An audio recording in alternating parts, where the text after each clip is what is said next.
انسانیت کا اور نوع انسانی کا ازلی اور ابدی دشمن وہ ابلیس لعین ہے۔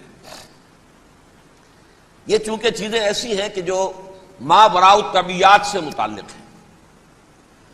ابلیس جن ہے، جن انویزیبل ورلڈ سے تعلق رکھتا ہے، غیر مرئی جو نظر نہیں آتی۔ فرشتے انویزیبل ورلڈ سے تعلق رکھتے ہیں، غیر مرئی جو نظر نہیں آتے۔ یہ ہم جو ہے اور یہ حیوانات دنیا میں جو ہے یہ مرئی ہے، ویزیبل۔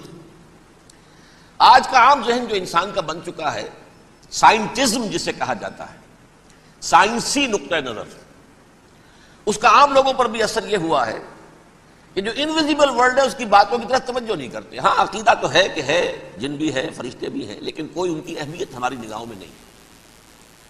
ساری نگاہیں مرکوز ہے visible world, physical world. Meta physics کا تو مضمون بھی اب سمجھ رہے ہیں کہ ختم کر دینا چاہیے، یونیورسٹیز سے فلسفے کے ڈپارٹمنٹس ختم ہو رہے ہیں، کیا ضرورت ہے اس کی؟ اصل شے یہ دنیا ہے، یہ عالم ہے، یہ کائنات ہے، یہ مادہ ہے، یہ حیات انسانی، حیات دنیاوی ہے۔ اس پر میرا جو مارکت الارا مضمون تھا 1967 کے جون میں جو چھپا تھا، اسلام کی نشرت ثانیہ کرنے کا اصل کام، کہ جو عہد حاضر کی جو تہذیب ہے اس کے 3 بنیادی اصول کیا ہیں؟ خدا ہے یا نہیں ہے چھوڑو، اس بحث میں نہ پڑھو، کائنات تو ہے نا،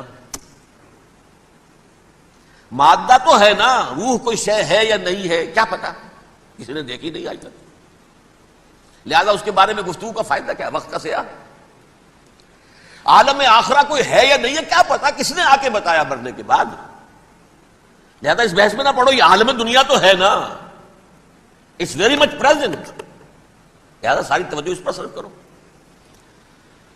تو خدا کے مقابلے میں کائنات پر توجہ، روح کے مقابلے میں مادے اور جسم پر توجہ، حیات اخروی کے مقابلے میں حیات دنیاوی پر توجہ۔ یہ ہے اصل میں کرکس آف دی میٹر، اس تہذیب جدید کا خلاصہ یہ۔ دیکھیے اللہ تعالیٰ نے جو مخلوقات پیدا کی ہیں ان میں ایک تقسیم تو ہو سکتی ہے ذی حیات اور بغیر حیات، جاندار چیزیں اور بے جان چیزیں۔ بے جان چیزیں بے شمار، یہ تمام فلکیات، یہ پوری کائنات، یہ زمین، یہ پہاڑ، یہ شجر و حجر، کیا؟ لیکن ایک ہے جاندار۔ ان جانداروں میں ایک تقسیم ہے، 2 کا تعلق غیر مرئی دنیا سے ہے، انویزیبل ورلڈ سے۔ فرشتے جو دکھائی نہیں دیتے، ان کی پیدائش ہوئی ہے نور سے۔ دوسرے جنات جو انسانوں سے پہلے پیدا کیے گئے، آدم سے پہلے، وَالْجَانَّ خَلَقْنَاهُ مِن قَبْلُ مِن نَارِ السَّمُومِ، جنات کو تو ہم بہت پہلے پیدا کر چکے تھے آگ کی لو سے، وہ بھی نظر نہیں آتے۔ تیسرے انسان اور اس دنیا میں جتنے بھی حیوانات ہیں، ان کا جو مادہ ہے وہ ارض، یہ زمین ہے، یہ مٹی سے بنے، تراب سے بنے، کرسٹ آف دی ارتھ سے بنے۔ اب ان میں ایک تقسیم ہے، ایک وہ ہے ان تمام میں شعور تو ہے، حیوانات میں بھی شعور ہے، خود شعوری جسے کہتے ہیں سیلف کانشسنس، یہ صرف 3 میں ہے، فرشتہ، جن اور انسان۔ حیوانات میں خود شعوری نہیں ہے، کانشسنس ہے، سیلف کانشسنس نہیں ہے۔ ایک تھوڑی سی بات سے سمجھا دوں آپ کو، میں دیکھ رہا ہوں، آپ مجھے دیکھ رہے ہیں، کتا بھی کوئی یہاں ہوتا تو مجھے دیکھ رہا ہوتا، لیکن کتے کو مجھے دیکھتے ہوئے یہ احساس نہیں ہوتا کہ میں دیکھ رہا ہوں، یعنی کتے کو یہ احساس نہیں ہوتا کہ وہ دیکھ رہا ہے، مجھے دیکھ تو رہا ہے، اس کو میں کا احساس نہیں ہے کچھ۔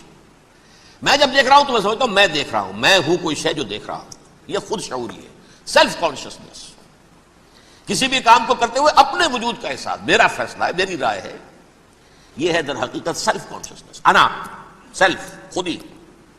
یہ حیوانات میں نہیں ہے، یہ ہے صرف ملائکہ، جنات اور انسان۔ اب یہاں مسئلہ پڑ گیا، بڑا پرپیچ مسئلہ۔ اللہ تعالیٰ نے پہلے انسانی ارواح کو پیدا کیا نور سے، پھر ناگ سے پیدا کیا، نار سے، آگ سے جنات کو، پھر مٹی سے بنایا، آدم کا حیولہ، اس میں روح پھونک دی، اب آدم بن گئے۔ اعلان یہ کر دیا کہ خلافت ارضی جو ہے وہ آدم کو عطا کی جا رہی ہے۔ یہ پیش پڑ گیا. اس پر تھوڑا سا اشکال تو فرشتوں کو بھی ہوا. قرآن میں ہے سورہ بقرہ کے 4 رکوع میں اتجعل فیہا من یفسد فیہا ویسفک الدماء ونحن نسبح بحمدک ونقدس لک. پروردگار اس آدم کو تو خلافت دے رہا ہے، زمین کے اندر اختیار دے دے گا، یہ تو فساد کرے گا، خوریزی کرے گا، ہم تیری تسبیح و تحمید میں لگے ہوئے ہیں، جو بھی حکم ہو ارشاد ہو ہم بجا لاتے ہیں، تو ضرورت کیا ہے؟ اس کا جواب اللہ نے دیا انی عالم ما لا تعلمون، میری مشیت، میری حکمت وہ میں ہی جانتا ہوں، ضروری نہیں کہ تم اس کو شیئر کر سکتے. لیکن یہ جنات میں سے ایک جن تھا عزازیل. اب دیکھیے کہ جنات کو ایک قرب حاصل ہے ملائکہ کے ساتھ. کیوں؟ وہ نور سے پیدا کیے گئے، یہ نار سے پیدا کیے، کتنا قرب ہے دونوں میں. انسان پیدا کیا گیا مٹی سے، مٹی انرٹ ہے، آگ بھڑکتی ہے، اوپر اٹھتی ہے، شعلہ زنگ ہوتی ہے، انرجی ہے اس میں. نور اور نار میں بڑا قرب ہے. اور عربی کے ایک قاعدے سے تو یہ ایک ہی لفظ ہے، مادہ ایک ہی ہے، حروف علت جو ہے ایک دوسرے کی جگہ آ جاتی، تو یہ قرب ہے. اگرچہ زمین و آسمان کا فرق ہے دونوں میں. فرشتہ نور سے پیدا کیا گیا ہے، وہ پاک ہے، وہ اللہ کے کسی حکم کی خلاف ورزی کر ہی نہیں سکتا. لا یعصون اللہ ما امرہم ویفعلون ما یؤمرون. وہ جو بھی اللہ تعالیٰ حکم دیتا ہے اس کی کوئی معصیت یا نافرمانی نہیں کرتے، بلکہ جو حکم لیا جاتا مان لیتے. ذرا سا اشکال ہوا تھا، پوچھ لیا، جواب مل گیا، خاموش ہو گئے بس. لیکن عزازیل نامی ایک جن تھا، جو ایک تو جن ہونے کی نسبت سے فرشتوں سے کچھ نہ کچھ مماثلت تھی، قرب تھا. دوسرے یہ علم میں، زہد میں، عبادت میں اتنا اونچا تھا، اتنا اونچا تھا، اتنا اونچا تھا کہ یہ ملائکہ ہی کے صف میں شامل ہو گیا. اس نے علم بغاوت بلند کر دیا. جب حکم دیا گیا کہ سجدہ کرو آدم کو، اب یہ دیکھیے کس قدر یہ اہم مضمون ہے. اور آپ سوچ رہے ہیں یہ باتیں آج پہلی مرتبہ ہمیں اس طرح سنائی جا رہی ہیں، یہ باتیں تو علم میں آتی نہیں ہمارے. وجہ کیا ہے؟ آپ کو دلچسپی نہیں ان چیزوں سے. جدید تہذیب نے ان چیزوں کی اہمیت کو زیرو کر دیا. قرآن میں اہمیت کا کیا عالم ہے؟ 7 جگہ یہ مضمون قرآن میں آیا ہے کہ فرشتوں کو ہم نے حکم دیا سجدہ کرو آدم کو، سب نے سجدہ کیا. فسجد الملائکۃ کلھم اجمعون، سارے کے سارے، کل کے کل، سب نے مل کر سجدہ کیا آدم کو. اللہ کے حکم سے فوراً تعمیل کر دی. الا ابلیس ابا واستکبر وکان من الکافرین. ابلیس نے نہیں کیا، انکار کیا، استکبار کیا، گھمنڈ کیا. اور اس کو سورہ کہف میں بیان کر دیا گیا. یہ اس لیے کہ وہ اصل میں جنات میں سے تھا، اگرچہ شامل تو تھا فرشتوں میں اس وقت. کان من الجن ففسق عن امر ربہ، وہ اصل میں جنات میں سے تھا، اس وجہ سے وہ اپنے رب کے اس فیصلے کے خلاف کھڑا ہو گیا. سرکشی تھی اس میں. یہ معاملہ اتنا اہم ہے. اب آپ سمجھیے کہ 7 مرتبہ سورہ بقرہ، سورہ اعراف، سورہ حجر، سورہ بنی اسرائیل، سورہ کہف، سورہ طٰہٰ، سورہ صاد، 6 مکی صورتوں میں ذکر ہے یہ، اور ایک مدنی صورت سورہ بقرہ. ان میں سے اکثر مقامات پر پھر جب اللہ نے کہا کہ اچھا تم نے یہ سرکشی کی ہے اور ہمارے حکم کی خلاف ورزی کی ہے تو یہاں سے نکل جاؤ، دفع ہو جاؤ، تم مردود ہو، مردود ملعون. ان علیک لعنتی الی یوم الدین، اب تجھ پر لعنت رہے گی میری قیامت کے دن. اس نے کہا اچھا پروردگار پھر مجھے ذرا مہلت دے دے، رب فانظرنی الی یوم یبعثون، قیامت تک میری زندگی طویل کر دے. فذهب فإنك من المنظرین، کہہ دیا اچھا جاؤ، تمہاری یہ درخواست بھی ہم نے قبول کی. انہوں نے کہا پروردگار اب میں اس آدم کو بھی گمراہ کر کے چھوڑوں گا اور آدم کی نسل کو تباہ کر کے چھوڑوں گا. انتہائی شدید چیلنج کے انداز میں یہ قرآن مجید میں 4-5 مرتبہ مضمون آیا ہے. میں نے صرف 2 جگہ سے آپ کو اس وقت کوٹ کر کے سنایا تھا. سورہ اعراف میں اللہ تعالیٰ فرماتے ہیں قال، اس پر ابلیس نے کہا فبما اغویتنی، تو اے رب جو تو نے مجھے گمراہ کیا ہے، مجھے ذلیل کر دیا، مجھ پر فوقیت دے دی اس کو، انا خیر منہ، میں اس سے بہتر ہوں، خلقتنی من نار وخلقتہ من طین، بنایا تو نے مجھے آگ سے اور اس کو بنایا مٹی سے، پھر مجھ سے مطالبہ کہ میں سجدہ کروں، اور میں نے سجدہ نہیں کیا تو اب تو نے مجھے ملعون قرار دے دیا.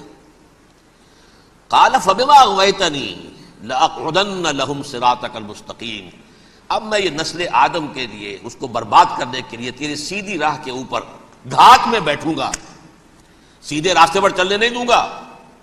ثم لآتینہم من بین ایدیہم، پھر میں ان پر حملہ آور ہوں گا ان کے سامنے سے بھی، ومن خلفہم ان کے پیچھے سے بھی، وعن ایمانہم ان کے داہنی جانب سے بھی، وعن شمائلہم ان کے بائیں جانب سے بھی، ولا تجد اکثرہم شاکرین، اور تو دیکھے گا کہ ان کی اکثریت تیری شکر گزار بندوں پر مشتمل نہیں ہوگی. یہ چیلنج تھا. اور ایک چھوٹا سا چیلنج جو سورہ صاد میں آیا ہے، اور یہاں تو اس نے اللہ کے جلال کی قسم کھا کر کہا قال فبعزتک لأغوینہم اجمعین، اے رب تیری عزت تیرے جلال کی قسم ہے میں ان سب کو گمراہ کر کے چھوڑوں گا، الا عبادک منہم المخلصین، سوائے ان میں سے وہ کچھ لوگ جنہیں تو خالص اپنا بندہ بنا لے، جنہیں تو اپنا بندہ بنا لے. مخلص، مخلص نہیں، مخلص یہ مفعول ہے، فاعل نہیں ہے، جسے تو بنا لے. بعض لوگوں کو اللہ چن لیتا ہے، هو اجتباکم، تمہیں چن لیا ہے. استفاء، اجتباء، بس وہ بچیں گے جن کو تو اپنی خاص امان میں لے لے گا، باقی میں سب کو گمراہ کر کے چھوڑوں گا. یہ ہے اصل دنیا میں نوع انسانی کا ابدی دشمن، ازلی سے ابدی تک. اور اس میں نوٹ کیجئے کہ اس کی اصل بنیاد کیا ہوئی؟ دو لفظ، تکبر اور حسد. استکبرا، تکبر کیا، انا خیر منہ، میں اس سے بہتر ہوں. یہ ساری بس کی گانٹھ یہی ہے، سب سے بڑی گمراہی کی وجہ یہی ہے.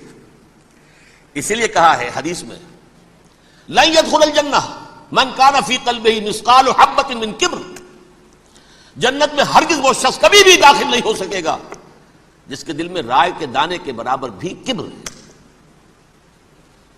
تکبر سب سے بڑا جرم ہے. الکبر ردائی، اللہ فرماتا ہے یہ تکبر، یہ تو میری چادر ہے. کوئی شخص تکبر کرتا ہے تو گویا میری چادر گھسیٹ رہا ہے میرے کندھے سے.